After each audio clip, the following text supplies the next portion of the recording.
প্রকৃতির মধ্যে সুন্দরতম বন্য প্রাণীর নাম হরিণ। ২০১৭ সালে শখের বশে হরিণ পালন শুরু করেছিলেন ফরিদপুর জেলার বাসিন্দা মোহাম্মদ ফরিদ শেখ। সেই শখই এখন হয়ে উঠেছে আয় রোজগারের পথ। নিজের শৌখিন লাইসেন্সকে রূপান্তর করেন বাণিজ্যিক লাইসেন্সে। এখন পর্যন্ত তিনি প্রায় ৫০টি হরিণ বিক্রি করেছেন, যার প্রতিটির দাম ১ থেকে ১.৫ লাখ টাকা। তা দিয়ে চালাচ্ছেন একটি মাদ্রাসা, দিয়েছেন এতিম বাচ্চাদের আশ্রয়। প্রথমে শখের বশে আমি ২টা হরিণ আমি চিড়িয়াখানা থেকে আনি। শুরু করার পরে আস্তে আস্তে যখন আমার ৩-৪ বছরের মধ্যে আমার ১০-১১টা হয়ে গেল, তখন আমাকে বন বিভাগ বাণিজ্যিক লাইসেন্স আমাকে দিল, যেই হরিণ বিক্রি করার অনুমতি আমি পাইলাম। এই প্রাণী বিভিন্ন পার্ক কিংবা চিড়িয়াখানায় দেখা গেলেও খামারি পর্যায়ে বাণিজ্যিকভাবে পালনের কথা শোনা যায়নি কখনো। সরকারিভাবে অনুমতি দেয়ায় ঢাকা চিড়িয়াখানা থেকে হরিণ কিনে এখন বাসাবাড়িতেও পালন করছেন অনেকে। দেখতে সুন্দর হওয়ায় খামারে ভিড় করেন এলাকার মানুষ।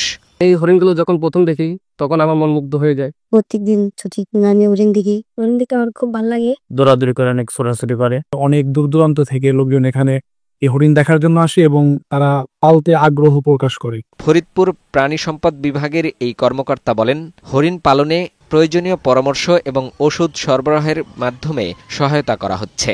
উদ্যোগটা খুবই ভালো। আমরা প্রাণী সম্পদ অধিদপ্তরের পক্ষ থেকে আমরা তাদের সঙ্গে যোগাযোগ আছে বা তার যে সহযোগিতা, চিকিৎসা বা অন্যান্য পরামর্শ আমরা প্রদান করছি।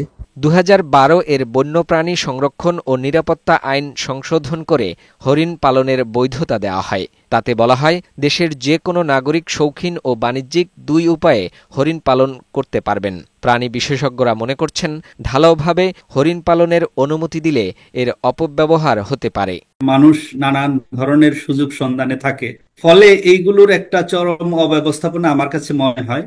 এগুলো নিয়ে সরকারের উচিত যথাযথ মূল্যায়ন করা এবং তার পরবর্তীতে লক্ষ্য নির্ধারণ করে এগুলোর জন্য সুনির্দিষ্ট ব্যবস্থাপনার আওতায় নিয়ে আসে। দেশে সাম্বার, মায়া, চিত্রল, বারোশিঙ্গা ও প্যারা হরিণের বিচরণ ছিল। তার মধ্যে বারোশিঙ্গা ও প্যারা হরিণ এখন দেশে আর পাওয়া যায় না। চিত্রল বা চিত্রা হরিণই এখন দেশের মানুষের কাছে বেশি পরিচিত। ফাহিম মুনাইম, বৈশাখী সংবাদ, ঢাকা।